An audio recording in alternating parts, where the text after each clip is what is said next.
Today we're going to cook a athlete-based burrito looking at all the different components of nutrition. So to start, we're going to chop our chicken. The biggest area we need to focus on is not chopping off our fingers. So we're going to have a close grip on our knuckles and we're going to cut through the chicken breast, making sure that we are not touching our fingers with it. The first thing we want to do is cut it into strips, and then we're going to cut lengthways to cut it into diced pieces ready to throw in the pan.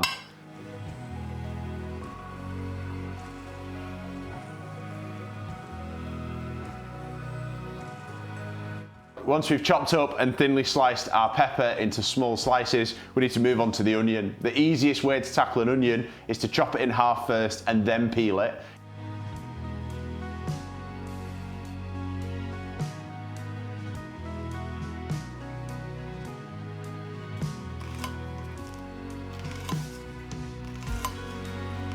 So it's completely up to you whether you want diced onions or sliced onions. You can decide, but the onion has to be in the burrito to make sure we're getting all of the nutritional properties from it.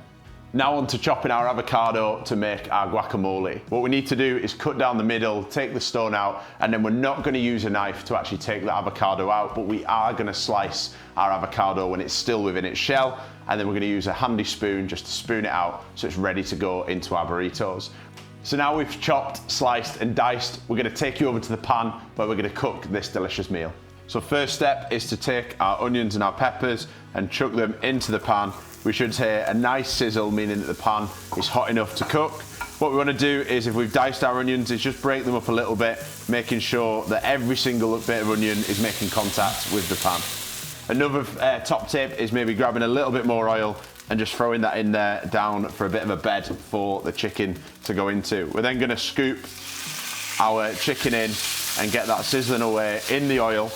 And actually what we want to do is move it around to make sure every piece is making contact with the pan. The chicken's going to take anywhere between 5 and 10 minutes to cook, but the key focus is we take our largest piece of chicken, chop it in half to see that it's white all the way through. Once one of our sides of the chicken breast has started to bronze up and turn white, that's when we want to be flipping our chicken to make sure that we're evenly cooking it throughout and distributing that heat across each individual chunk. So as our chicken is cooking, we want to place the kidney beans into the microwave and cook them through for a couple of minutes to make sure they're soft and ready to go into the recipe. We can use their own water as part of the cooking process, and then we need to drain them once we've finished doing so. Whilst we finish cooking our chicken, we need to make sure that we grate our cheese, avoid cutting our fingers, make sure we keep them nice and far away, try and get a nice long block like this.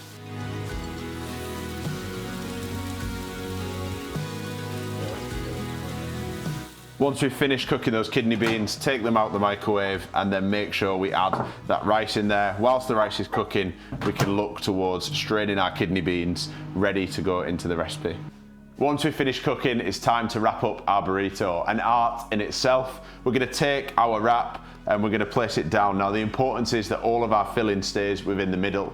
We want to go with the hot stuff first and then layer on the cold stuff afterwards. We're going to take a few pieces of this like so, and again, once we've done that, we're going to add our peppers and our onions as well. We can be selective with this, or we can just throw it on, completely up to you, but remember, it's got to stay in the middle of the pan.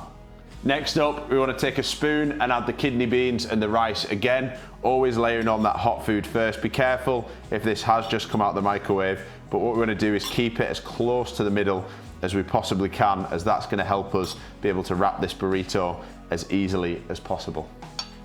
From there, we're going to take the kidney beans, layer some of them into here as well. We could have potentially stirred these into the rice to make it a little easier if we need to, but again, making sure that it stays as close to the middle as possible. And then finally, we're going to get our hands dirty. We're going to go in with the cheese, sprinkle some of that on top to allow it to start melting into the hot foods that we've got. We're going to take our lettuce. Now I've got an iceberg lettuce here. You might have yours already pre-chopped. What we can do is rip off a few of the lettuce leaves and then just tear them up and add them into the dish as well, layering them on top. And then finally, to finish it off, we've got our avocado, which should, from earlier, still be intact, but now we can start to peel them into the slices that we need and just drop them along the sides of the burrito.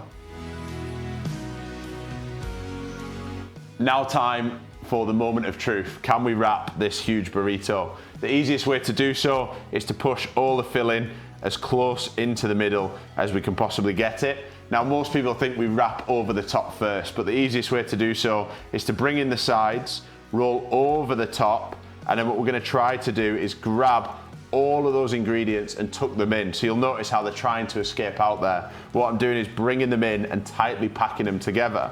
Now once we're in this position, I should pretty much be able to let go without it moving.